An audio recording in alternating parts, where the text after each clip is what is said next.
Hi students, hope you all are fine. Today we are going to discuss on the topic basic features of Indian Constitution. We know that India is the largest democratic country in the world. So automatically the Constitution will be also a large one. So let us deal with the basic features of Indian Constitution in this session. Before that, what is a constitution? A constitution is the fundamental law of the land. It is a set of laws and rules setting up the situation for governing the country. So according to the constitution, the government will rule and the people will do their daily livelihood.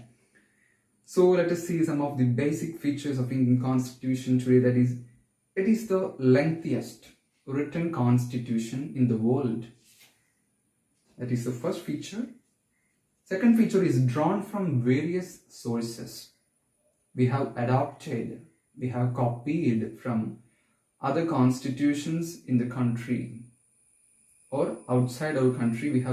We have copied many other constitutions to bring up a perfect constitution. That is why Dr. B.R. Ambedkar told it's a patchwork, but it's a beautiful patchwork.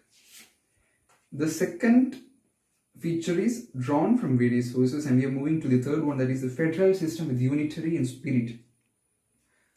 As the country is federal, like we have central and state governments, and the ruling of the division is also in between two, but we are keeping a unity in spirit.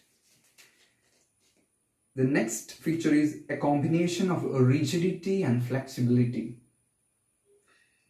That means we are able to amend the constitution. At a time, some of the portions are always very rigid. And the next feature is parliamentary form of government. The Constitution of India establishes parliamentary system of government both at the center and the state. Next feature is parliamentary sovereignty and judicial supremacy. So what is that? The Indian Constitution stands for a compromise between parliamentary sovereignty and judicial supremacy. Indian Parliament is not supreme as that of British Parliament, and Indian judiciary is not as supreme as in US. That is one of the features. Next feature is fundamental right. Part 3rd of Indian Constitution provides 6 fundamental rights to all citizens of India. We borrowed the concepts of fundamental rights from US, and these rights are justifiable in nature too. Next feature is directive principles of state policy. Hope I'm not boring you, but we'll continue.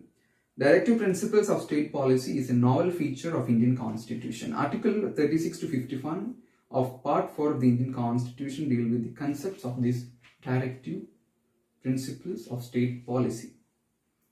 Next feature is fundamental duties.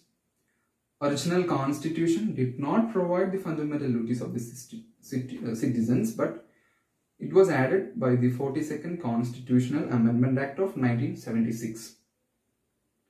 Some other features are popular sovereignty, secular states, single constitution and single citizenship, independent and integrated judiciary, universal adult franchise, provisions for emergency, provisions for independent bodies, three-tier system of government or Panchayati Raj institutions, bicameral legislature, simple provisions for minorities and backward classes. So these are the features of our Indian Constitution. Hope you have understood what I am saying. So thank you for listening. Have a good day.